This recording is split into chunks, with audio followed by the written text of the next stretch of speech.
আকাশে ছোঁয়ার গল্প সাজাই শূন্যে ওড়ার ছন্দে মেতে।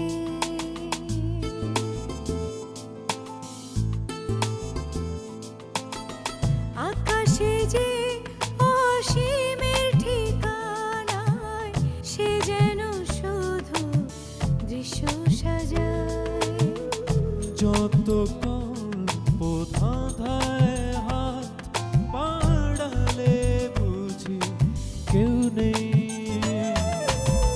আকাশ ছোঁয়ার গল্প সাজায় শূন্যে ওড়া ছন্দে মেতে।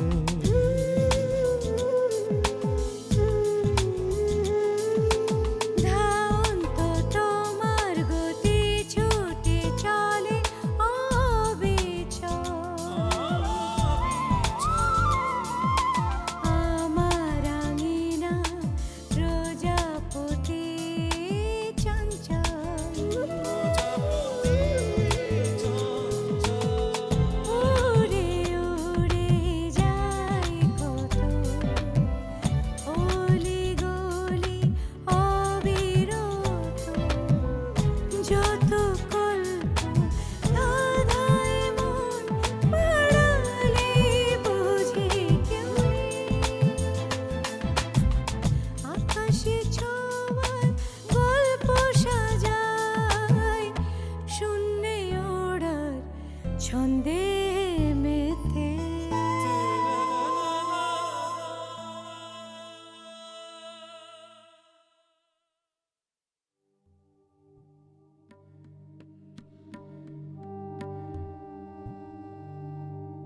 আরে এক বখাটে শালার মেয়েটাকে জোর করে তুলে নিয়ে গেছে, কিছুদিন পালিয়েও ছিল।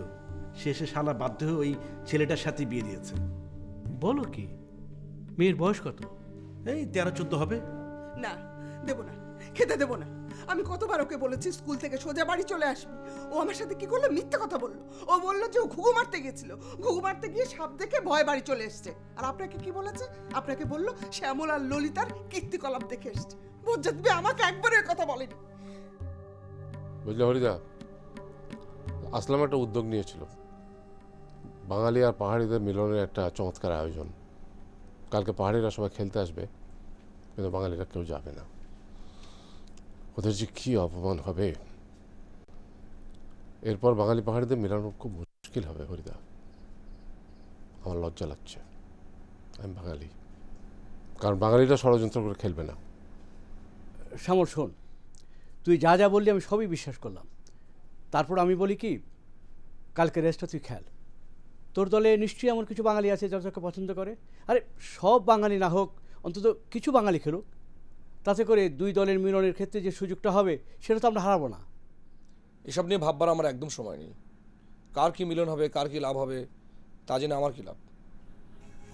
আমার এখন একটাই চিন্তা, নিজের চাকরি, নিজের চাকরি? তুমি তো চাকরির জন্য ম্যানেজারের কাছে গিয়েছিলে না? সেটার সাথে এটার কি সম্পর্ক? না, কোনো সম্পর্ক নেই। তবে একটা কথা কি জানো শ্যামল, বড় স্বার্থের জন্য অনেক কিছু ত্যাগ করতে হয়। আমি আশা করবো তোমার বাবা তোমাকে যা বললেন তুমি তাই করবে। তোমার দলের লোকজনদের নিয়ে তুমি খেলতে যাবে। যাবি তো?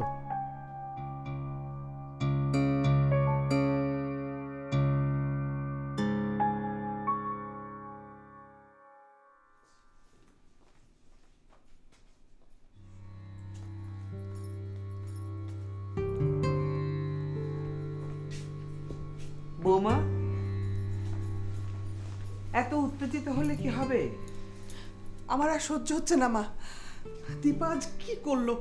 ছি, ললিতা আর শ্যামলকে আমার ভাবতে গা ঘিন ঘিন করছে। আমি আজ এর বিহিত করে ছাড়বো। আপনার ছেলের অপেক্ষা এখানে আছি আমি দাঁড়িয়ে। বৌমা, তুমি আপত্তি করবে বলে আমি বলিনি। তোমার তো দাবি মেয়েকে পড়াশোনা করানোর, আর মেয়েকে এখন বিয়ে দিলে লোকে বলবে কান থেকে বোঝা সরালো। তুমি একটু ঠান্ডা হয়ে বসো, বসে আমার কথা শোনো। আমি ঠান্ডা আছি মা, বসতে হবে না, আপনি বলেন। আজকাল চারপাশে যে হচ্ছে, মেয়ে বড় হলে 5 জনের চোখের আড়াল করতে হিমশিম খেতে হয়। নতুন কিছু তো বললেন না মা। পরিবারটা ভালো হলে বিয়েটা দিয়ে দাও। আর পড়াশোনা ওদের বলো বিয়ের পরও পড়াশোনা করাতে হবে। এটা অবশ্য আমার মত। তুমিও বলেছিলে দীপার বিয়েটা দিয়ে দিতে চাও। আমি জানি সেটা রাগের মাথায় বলেছিলে। এখন একটু ঠান্ডা মাথায় বসে ভাবো। আমি অত ভাবাভাবির মধ্যে নেই, আপনার ছেলেকে বোঝান। ওই যে তাস খেলে ফিরলেন।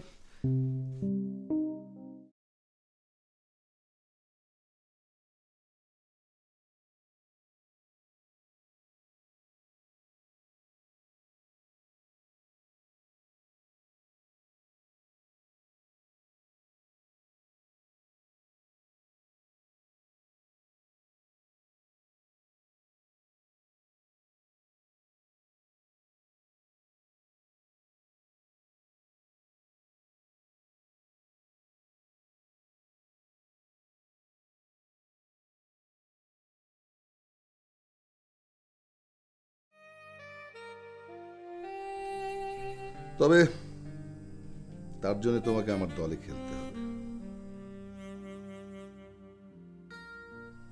অন্য একটা খেলা, যে খেলা রাজারা খেলে।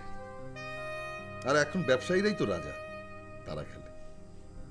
খেলার নাম হচ্ছে রাজনীতি।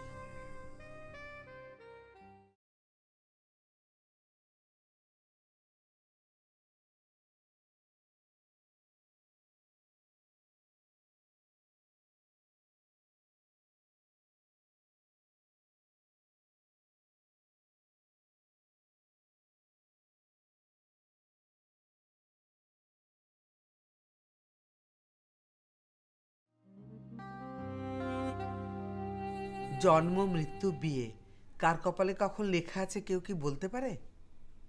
মা, ও তো একটা বাচ্চা মেয়ে। ওই ভাবনা নিয়ে থাক। বাচ্চা মেয়ের জন্য প্রেমপত্র আসে, বাচ্চা মেয়ের পিছনে গুন্ডা লাগে। বাচ্চা মেয়ে কখন নারী হয় জানিস? না, জানি না। তা তোর জানবারও দরকার নেই। হ্যাঁ, ওর বান্ধবীদের চেয়ে অবশ্য ওকে দেখতে বেশ বড়ই লাগে। তাই তো বলছি, মেয়েকে তো চিরদিন ঘরে বসে রাখতে পারবি না, একদিন একদিন বিয়ে তো দিতেই হবে। আমি বলি কি, একটু খোঁজ খবর নে, পরিবার কেমন দেখ।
এত রাগ করে থেকো না।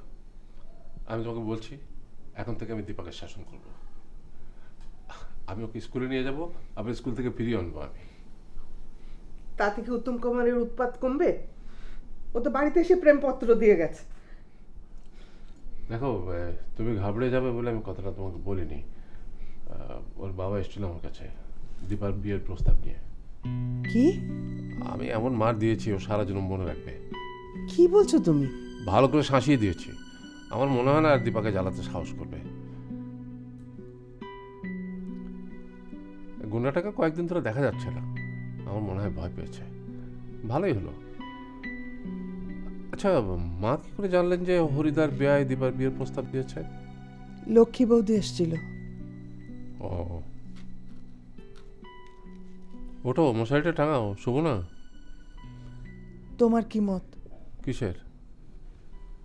বিয়ের ব্যাপারে? একদমই মত নেই। মেয়েটা পড়াশোনায় ভালো। সেদিন মাস্টারবাবু বললেন, শুনলেন না? ম্যাট্রিকে ভালো রেজাল্ট করবে। এখন বিয়ে দিয়ে দিলে তো ভবিষ্যতের 12টা বাজবে।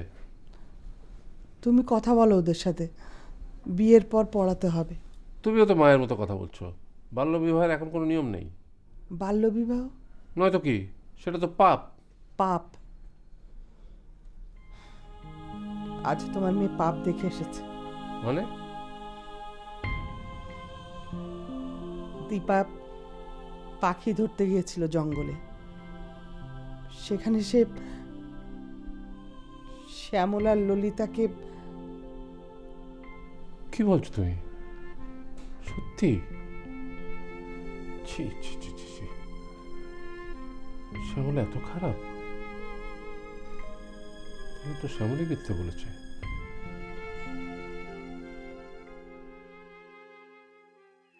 প্রিয় এলাকাবাসী, আর কিছুক্ষণের মধ্যেই পাহাড়ি বাঙালি মৈত্রী সাইকেল রেস শুরু হবে। আর কিছুক্ষণের মধ্যেই পাহাড়ি বাঙালি মৈত্রী সাইকেল রেস শুরু হবে। আপনারা সকলে দলে দলে এখনই মাঠে চলে আসুন। আপনারা সকলে এখনই দলে দলে মাঠে চলে আসুন। আর কিছুক্ষণের মধ্যেই পাহাড়ি বাঙালি মৈত্রী সাইকেল রেস শুরু হবে। আর কিছুক্ষণের মধ্যেই পাহাড়ি বাঙালি মৈত্রী সাইকেল রেস শুরু হবে। আপনারা এখনই সকলে দলে দলে মাঠে চলে আসুন। প্রিয় এলাকাবাসী, আপনারা এখনই দলে দলে সবাই মাঠে চলে আসুন। প্রিয় এলাকাবাসী, আপনারা এখনই দলে দলে সবাই মাঠে চলে আসুন। আর কিছুক্ষণের মধ্যেই পাহাড়ি বাঙালি মৈত্রী সাইকেল রেস শুরু হবে। আর কিছুক্ষণের মধ্যেই পাহাড়ি বাঙালি মৈত্রী সাইকেল রেস শুরু হবে।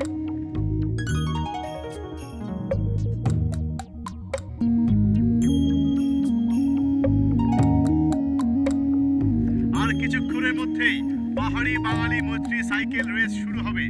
আপনারা সকলে দলে দলে এখনই মাঠে চলে আসুন। আপনারা সকলে এখনই দলে দলে মাঠে চলে আসুন।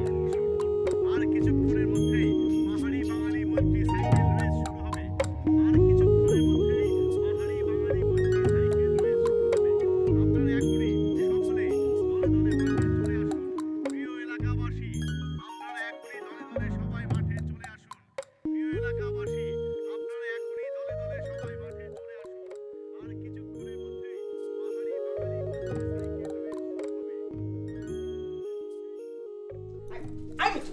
পরবো না আমি এটা। পড়বি না কেন? পড়তে হবে। বাজে ড্রেস। বাজে ড্রেস ওনার ইচ্ছা মতো চুপ করে বসবে। এখানে বস দেখি। এটা না করলে কিছু হবে না। একদম মার খাবি দেখি। দিদি, তুমি সাইকেল রেস দেখতে যাবা না? না, যাবে না। কেন? সাইকেল রেস ছেলেদের জন্য, মেয়েরা যে কি করবে? ও আচ্ছা, তাই নাকি? আই, তুই যা, হাত মুখ ধুয়ে নে। এটা কি ধরনের চুল আঁচড়ানো? হ্যাঁ, মা একটু পোজ মারছিলাম। পোজ মারছিলাম। পোজ মারছিল। মা, আমিও একটু তাহলে পোজ মারি। দাও দাও না, আমি একটা পোজ। আই,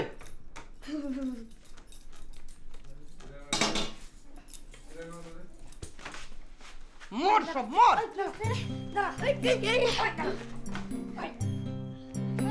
পাহাড়ি বাঙালি মৈত্রী সাইকেল রেস শুরু হবে। আর কিছুক্ষণের মধ্যেই পাহাড়ি বাঙালি মৈত্রী সাইকেল রেস শুরু হবে। আপনারা দলে দলে এখনই সবাই মাঠে চলে আসুন।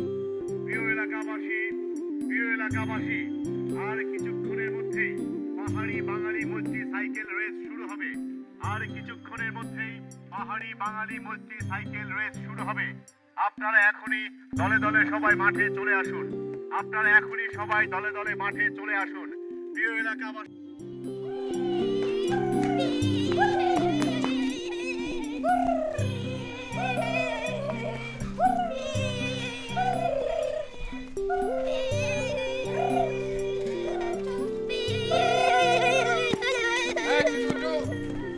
এদিকে এসো, এদিকে এসো, এদিকে এসো, দৌড়াদৌড়ি করবে না, এদিকে এসো।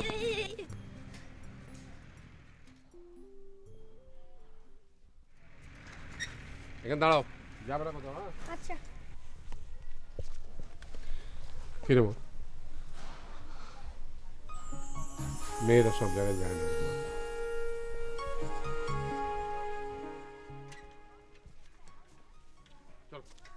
চলেন বাবা।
প্রিয় এলাকাবাসী, আর কিছুক্ষণের মধ্যেই পাহাড়ি বাঙালি মৈত্রী সাইকেল রেস শুরু হবে।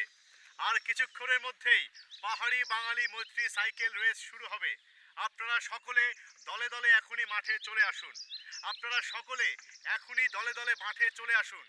আর কিছুক্ষণের মধ্যেই পাহাড়ি বাঙালি মৈত্রী সাইকেল রেস শুরু হবে। আর কিছুক্ষণের মধ্যেই পাহাড়ি বাঙালি মৈত্রী সাইকেল রেস শুরু হবে।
আসলাম ভাই, বাঙালিরা কই?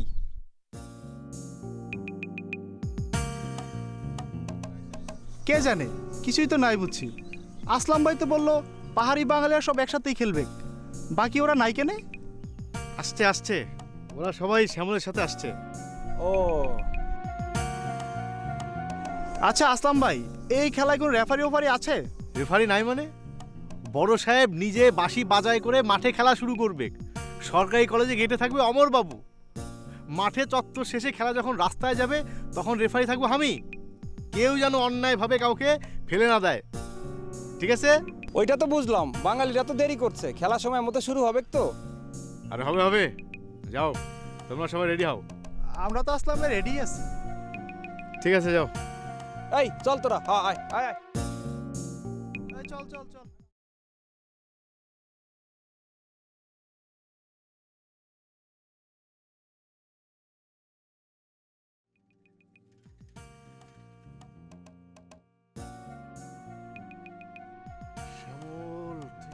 শ্যামল আজ